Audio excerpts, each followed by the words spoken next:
makes me smirk. It gives me chills, it makes me blush, it gives me wet.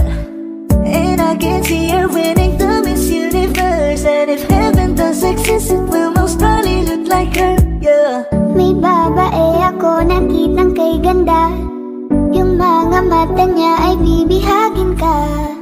Pag tumingin ka sa kanya ay matik na. Parang pinanaka ni Cupido, sapul na sapul ka. Cause I lose myself around you, girl. You got some kind of way.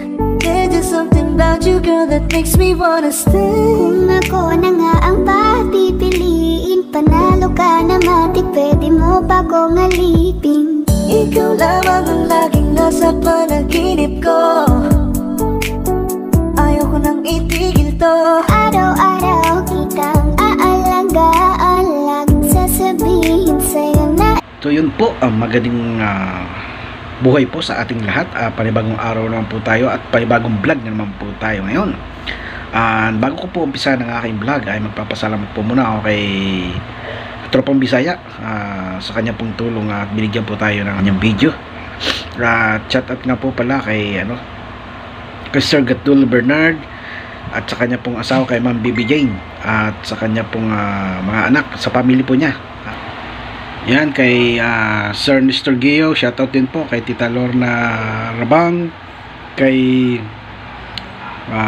Tita Bilma at kay Sir Robert Lerio, kay Idol Japper Sniper. Yan, shoutout po kay Kuya O. Yan, maraming salamat po. At sa bumubuo po ng Team Ripson, sa aming pong advisor na si Pinoy Biker Italy, Kamahalin, at si Idol Jonathan Sicondes, at ang aming pong advisor na si Sir Dante, at ang sexy na si Secretary Palabibag, at ang bumubuo ng Team Ripsola. Mega love shout out po sa inyong lahat yan. Mabuhay po kayo hanggang gusto nyo. At ito na nga po, umpisa na po natin ang ating video. At punta po tayo sa Dolomite at inyong pong tunghayan po kung gaano nakaganda at kung gaano po karami ang pumapasok araw-araw.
Medyo mainit-init, yan o, kaya Shoutout sa iyo, kuya.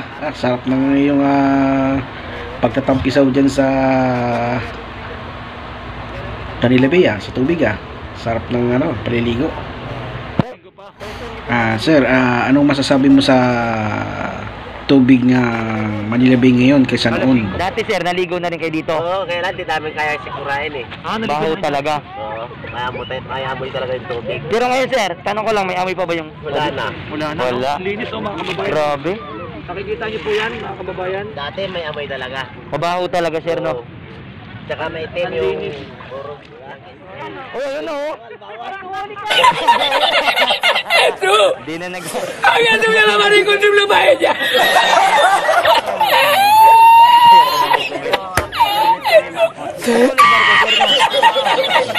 Sir, kayo po ba'y natutuwa sa pamumuno ni Pangulong Rodrigo Duterte? Ay, oo naman. Sulit. Oo. Sulit yung ginawa niya. Ganda ng ginawa niya. Hali na kayo, maligo na kayo. Hindi naman kay Duterte, hindi naman... Shoutout sa inyong lahat dyan, mga kababayan ko. Tama yan sir. Ito tunghayan po natin ang kagandahan po ng ating Manila Bay. Napakaganda lang po ngayon. Talagang masisiyahan kayo dahil sa ang ganda ng location. Ang tubig malinis na, ang buhangin maputi na. Yan, maraming salamat po sa inyo lahat yan. Di na hindi na nagpaano si sir, talagang di na Manila Bay. Di na nakapigil sir, ang sarap talaga. Oo, para tagal yung ubo ko. Ang linis, ang linaw eh. Grabe. Kaya, magwalang pulis. Sinumay na nga ng pulis kanina, bawal pa maligo. Oo, bawal pa daw. Pero pwede na kumapakit yung mga bata. Oo, massage lang tayo kaya ganito, massage lang sa paa din. Oo, ma'am. Maligam-gam, yung tubig, hindi mainit. Ay, hindi malamig. At kumain, may mga nagtuslob na rin, oh.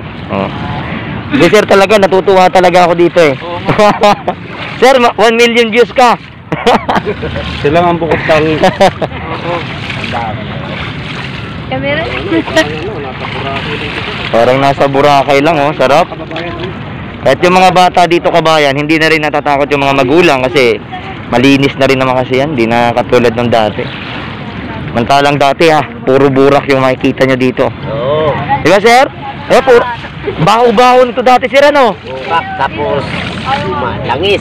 Langis sir, oo. Wala kasi nagkukontrol dati sir eh. Kaya ngayon hindi na, nakukontrol na talaga mga kababayan. Diba? So, sino ba naman ang mag-aakala na maging ganito ang ating Manila Bay? Diba? Dami na namamasyal kahit saan nyo man tingnan kabayan, ang dami. Diba? Oh. Dito kabayan, punta tayo dito kay sir. Hello sir, okay lang po ba kayo ma-interview? Okay lang po. Ano po ba yung masasabi nyo sir patungkol po dito sa Manila Bay Rehabilitation? Naman, maganda naman. Grabe, dami na namamasyal dito.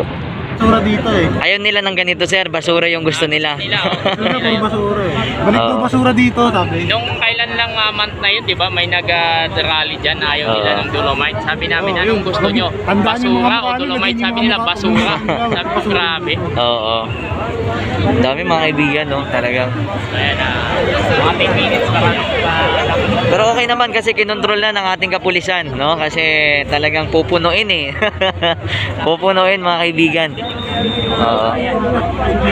Sir, anong mensahe mo sa mga bubuto ngayon? Kasi alam naman natin, posibleng hindi ito magkaroon ng continuity kapag kayong nanalo is Agri Manila Bay Rehabilitation. Ano yung... Kami boto nyo, yung kapanalig pa yung Duterte ngayon, susuporta sa kanya, hindi makakalaban natin. Okay.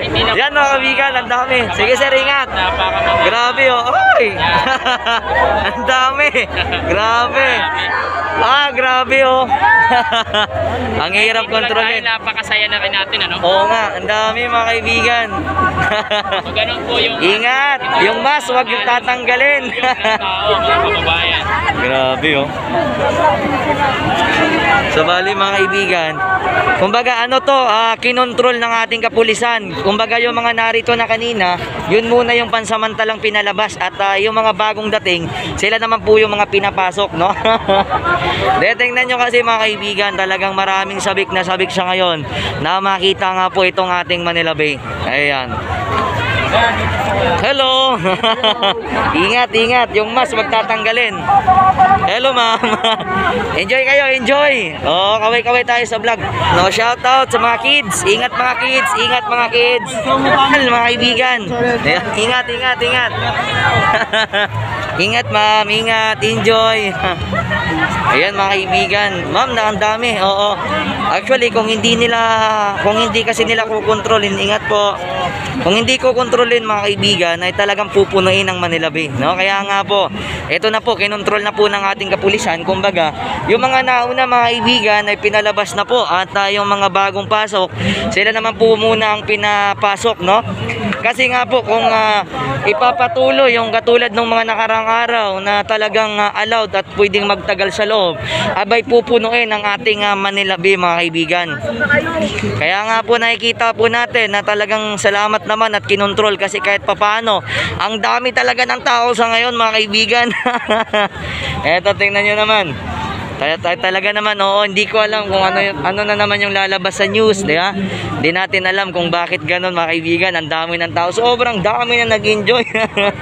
Eto, lahat ba yan papasok? Kayo, ma'am? Yes, no? Talagang lahat po yan. Dulo na lang po tayo, dulo to. Lahat po tayo makakapasok to. So bali mga kaibigan, yung mga bagong pasok, talagang pila na naman muna sila dito. Kasi sobrang dami, mapupuno kasi. At pansamantala munang nilalabas, no, or pinapalabas yung mga matatagal na po na nakapagtambay na po dito sa ating Manila Bay. So hindi natin alam no kung bakit. Hello sir, magandang hapon. Baba po tayo. Baba na Baba po tayo, baba po tayo. baba na daw tayo mga kaibigan. Talagang sobra oh. Oo. Oh, tayo lang ba? Sila lang pala, sila lang. Grabe mga kaibigan, talagang sobra. Makikita naman natin, no? Yung siren ko, pwede lang po kayo lumipat sa kabilang side. Doon naman po kayo. Actually, narito naman po ang ating mga kapulisan to maintain, no? Grabe. Very unexpected na makita natin na ganito karami ang mamamasyal sa oras na ito dahil nga po Sunday. Eh talagang umaasa po tayo mga kaibigan na dahil nga po Sunday sa ngayon talaga pinuno na yung Manila Bay natin. Kung hindi pa to kinontrol, naku, hindi lamang po ganito makikita natin. Sa oras na ito kabayan, makikita nyo po talagang unti-unti na naman dumadami yung pila. Pero hindi na po katulad kanina. Ay sa mga media, pasensya na kayo kasi alam nyo, sa mga media, hindi ko alam kung ano na naman ang magiging issue nito. No, pero alam nyo naman yung media, hahanapan ng butas para maging masama. Ayan, mga kaibigan, comment po tayo sa baba po ng video natin.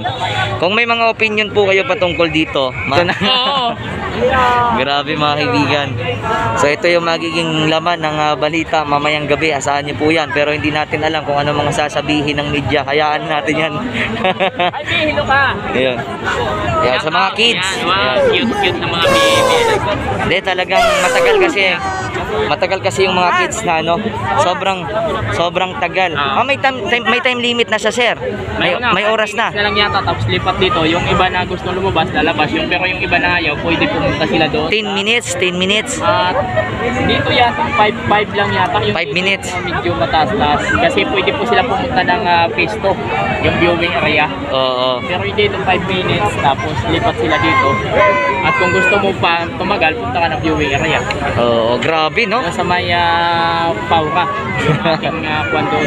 Napaka very unexpected na ganito yung mangyari. Diba, sir? Kaya ako na-shock ako ngayon akala ko mas kunti ang tao ngayon kasi maulan kanina. Maulan kanina. Yung pala mas marami, no? Oo, yung pala mas marami. Oh, kita nyo naman po yan mga kaibigan, talagang mas marami ang tao sa ngayon. Ma'am Larnie, pupunta ka ba dito, Ma'am Larnie? Talaga natin na lahat ng mga nandito masasaya. Wala naman na nakasimangot dyan, ano? At kung hindi mga kababayan, hindi yan masaya mga yan, hindi magtitaste dyan sa holding area yan. O uwi na yan. Di ba? Isipin mo, anong mapapala ko dyan? Holding area lang muna, uwi na nga lang ako. Pero dahil sa kasayahan nila makapasok sa Dolomite, nagtitaste sila dyan. Sir, ito yung sinasabi, sir, na hindi mababayaran. Oo. Tama. Kasi ikaw pa naman So ano yung masasabi mo sa mga ayaw dito sa sa pagbabago ng Dolomite? Pumunta na po kayo dito. yung mga ayaw na Dolomite, pumunta na lang po kayo dito. Sige. Oo. Okay mga kaibigan, kasi basa-basa muna ako ito. okay mga kaibigan, at salamat po sa inyong lahat, no?